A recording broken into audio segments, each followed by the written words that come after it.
नमस्कार, मी साहिल निकम तुम्हा सर्वांचं मनापासून स्वागत करतो।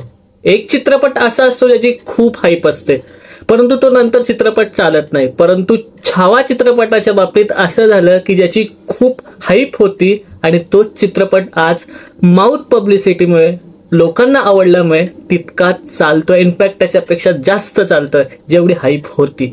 तर चित्रपटाला छावा या चित्रपटाला लागून एकूण 2 दिवस कंप्लीट झाले आणि या 2 दिवसाचे कलेक्शन्स आपल्याकडे आलेले आहेत। तर चला मग पटापट आपण ह्या चित्रपटाच्या बॉक्स ऑफिस कलेक्शनला सुरुवात करूयात।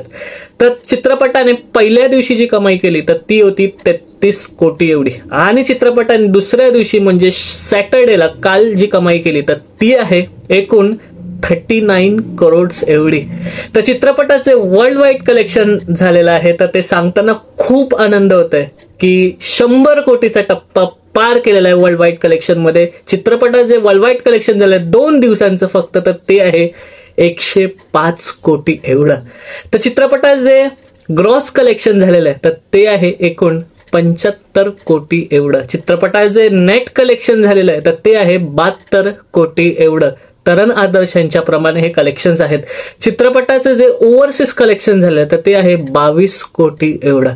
तर हे होतं बॉक्स ऑफिस कलेक्शन। आणि जे ऑक्युपन्सी होती तर ती ऑक्युपन्सी आता सांगतो। ऑक्युपन्सी म्हणाल तर सगळ्यात जास्त ऑक्युपन्सी पुण्यामध्ये पाहायला मिळाली, जवळपास 90% ऑक्युपन्सी होती। म्हणजे एवढे थिएटर्स फुल होते, एवढे शोज फुल होते।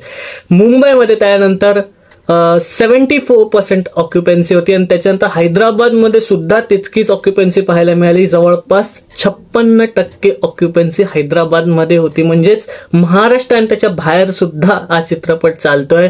छत्रपती संभाजी महाराजांचा इतिहास हा लोकांना कळतो। आता खरं कळतंय की आपण छत्रपती संभाजी महाराजांना दैवत का म्हणतो, अगदी नॉन महाराष्ट्रीयन लोकांना सुद्धा कळतंय छत्रपती शिवाजी महाराज आणि छत्रपती संभाजी महाराज हे मराठी लोकांसाठी दैवत का आहेत। आणि जर का मॉर्निंग शोज पाहिले तर जवळपास 32% ऑक्युपन्सी होती, आफ्टरनून शोज पाहिले तर जवळपास 47% ऑक्युपन्सी होती, इव्हनिंग शोजला ती पुन्हा वाढली 52% झाली, आणि जेव्हा नाईट शो झाले तेव्हा 69% ऑक्युपन्सी झाली। आणि आता आजचे जर का शो पाहिले मी बुक माय शोवर तर सगळे शोज हाऊसफुल आहे। तुम्हाला स्क्रीनवर दाखवतो सगळे शोज हाऊसफुल आहे। एकाच दुसरा शो राहिलेला तर तोही हाऊसफुल होणारच आहे।